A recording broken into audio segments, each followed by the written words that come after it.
Happy Sunday. We enter into this Sunday. May we truly be united in one mind and one heart, even though we're not able to physically come together. Sundays are kind of a hard day for me. I really miss you. I miss not being with you and spending this first day of the week, this most important day of the week, together in unity. I suppose not seeing you is a way of truly recognizing how much I appreciate you and love you. So thank you for the beautiful gift that you are to me. And may we continue to hold on and persevere in love. We're about 2 weeks into this whole thing, right? And so I want to do a little check-in. Like, how are you doing? Maybe a lot of different kind of responses. Some of you are probably like overwhelmed just with the sense of homeschooling your children and just all the things that have come with this. Some of you, and thank you so much, who are healthcare workers, wow, what a beautiful sacrifice and love that you give us as an example. You might feel exhaustion. Probably the majority of us, and maybe all of us in different ways, feel a certain isolation. And so maybe I'll even just use that word as a means to talk and think about what this experience is like. To be isolated, to be disconnected from those things that we're used to, particularly relationships and freedoms and all. What does that mean? What do you do with that? I guess that would be a question I have for you. What have you been doing with this isolation that you've been perhaps experiencing? What have been those things that have been kind of filling that void, so to speak? Has it been TV, social media? I'm going to invite you to really look at this as an opportunity to really allow God to be the one who is there for you, who fills that void. It's a conscious decision, a decision to say, Lord, I'm going to stay and remain, wait in my emptiness and my isolation, and invite you into it. And encourage you, because if you do that, He might come sooner than you realize. And allow Him to comfort you. There's a passage that I want to share with you. I actually prayed it this past Sunday for morning prayer. Morning prayer, or the liturgy of the hours, is a prayer that the church prays, that every priest has a promise, that he makes a promise he's going to pray it. Deacons do as well as religious sisters and brothers, and many lay people are praying this as well. But it's a prayer that unites us to the whole church, and it's a prayer that we pray at different times of the day. And so this reading comes from morning prayer, and it's from Nehemiah, and I thought it would be very appropriate on this Sunday. It's instruction to us, how during this Lenten season to respond. So from Nehemiah 8, 9, and 10. Today is holy to the Lord your God. Do not be sad and do not weep, for today is holy to our Lord. Do not be sad in this day, for rejoice in the Lord. For rejoicing in the Lord must be your strength. It's an interesting respect. Rejoicing in the Lord must be your strength. So I certainly ask you on this Sunday to rejoice in the Lord and let it be your strength today. May God bless you, and let's have a beautiful week, even in the midst of what we're kind of dealing with. God bless. We're going to move then into our time of retreat, but first a little promo ad from one of our sponsors.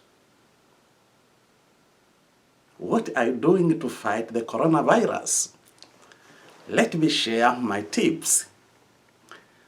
1. I pray every day. Then I take my vitamins.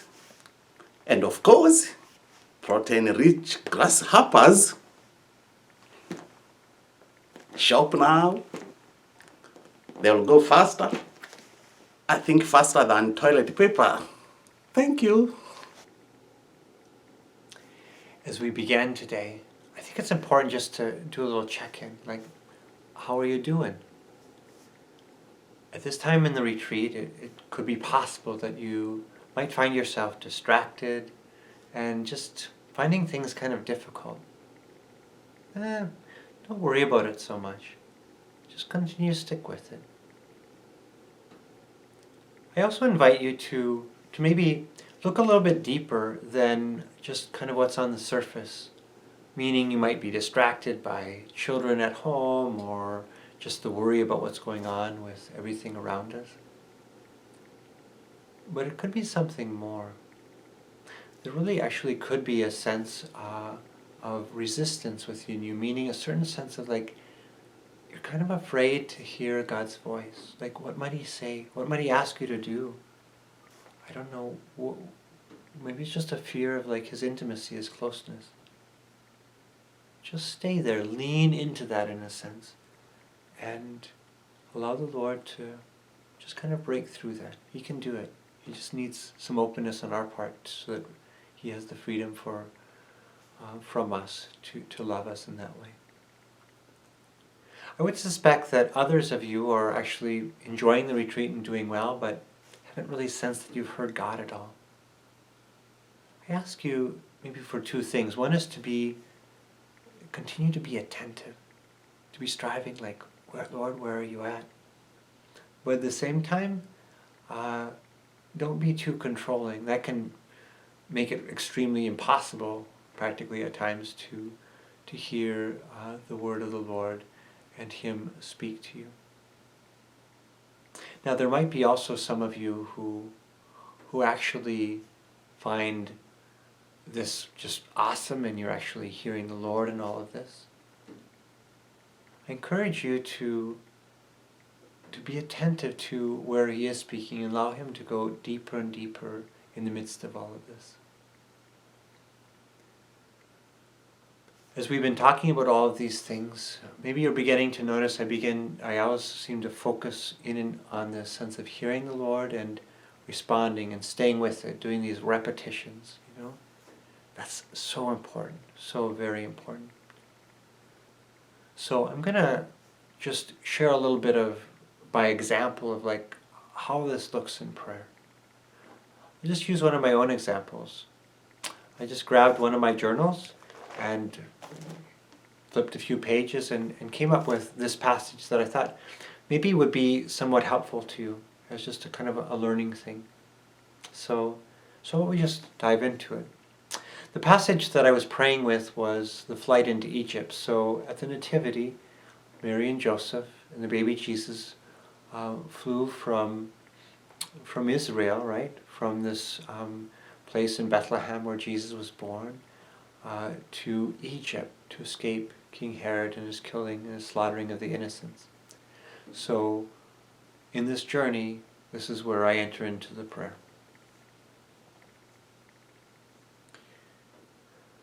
I started praying, focusing upon the Father's love for me and Mary's. I entered the scene, meaning I entered through my imagination, as they were on their way. I was sympathetic to their plight and shed tears. I thought of the hardship and the emotional trial of such a journey. I prayed to Mary, asking her to show me her heart, to feel as she did in her sword of sorrow. At first I thought she didn't answer me, I didn't hear anything, but then things started coming. Mary thought of the plight ahead and their connection to Israel's struggles. She thought about the children and the mothers that had been experiencing the slaughter as their children were killed. And the passage goes on. Now, as I hear these things from Mary, it's not like some amazing vision of Mary. It's partly a sense of my imagination working, And what we're always looking at all that is like, okay, but where is really the Lord at? A little bit later in the prayer, this happens. I turned to my Father, asking Him for the grace to walk as Jesus did and receive His love along the way. I also prayed knowing how terribly weak I am. I also started a desire within me for the outpouring of His love. I can't read my writing very well, so forgive me. But I'm describing what's going on, right? So this is maybe a good example of journaling. Just write down what happens. Here I'm writing down a desire filled my heart, right? A desire for the outpouring of God's love. Well, it seemed like some things were happening there, right? So I decided to go back to do a repetition. So I go back, and this is what I journal. I began pondering the Father's love and Mary's once again, right? I began with looking into Mary's heart when Simeon told her a sword would pierce it. I wanted to know Mary better and to know her heart so mine could be more like it. I then shifted to the flight of Egypt. I asked Mary if she knew the Father's love. She most definitely agreed.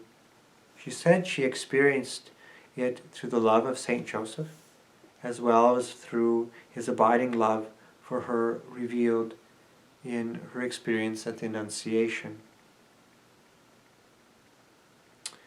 I thought some of this and reflected upon her Magnificat. I got the sense that there was a constancy in knowing this love that put Mary at peace during her sorrows. I found some then on my own I focused some then on my own heart, desiring that it would be receptive to the Father's love. In a very subtle sense, I think I began to sense my relationship with Father Mary in a more real way in this prayer.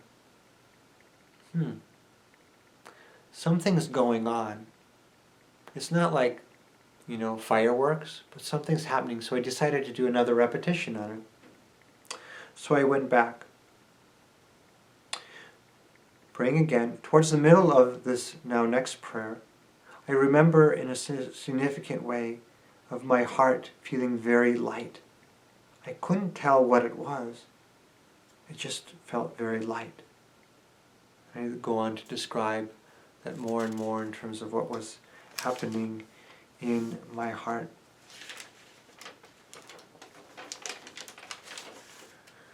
Then I decided to go back once again.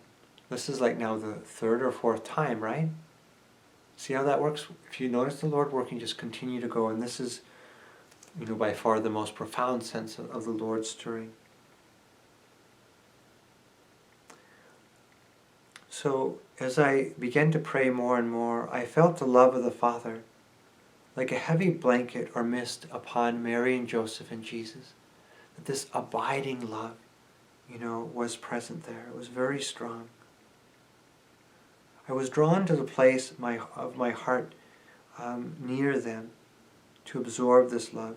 I had some sense at the end of the prayer and in the colloquy, that prayer that you pray at the end to the Father, to Jesus and Mary, in the colloquy to the Father, that I was a pilgrim and that the Father's love was to be received in this way, a loving care or guidance upon me, so I needed not to worry, but only to trust. So this is kind of what we're looking for, the sense of diving deeper into the prayer and allowing the Lord just to take us where He wants to go until we begin to find that stillness and that peacefulness. Sometimes it happens like this. Other times there's these amazing kind of revelations and intense feelings. Other times it's just very quiet. Don't worry about it. It's God's department. I just invite you to continue to be faithful to your half hour of prayer every day and continue to allow the Lord to do what He's doing, which is loving you in a very special way. Have a beautiful, beautiful Sunday. The prayer passage for today is John 11:20 through 28, I believe. I put it in the email.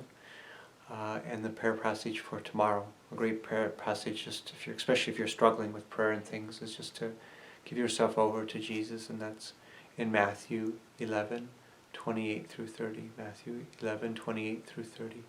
But remember, if there is a place that the Lord is touching you, just stay there. God bless. And we'll see you tomorrow.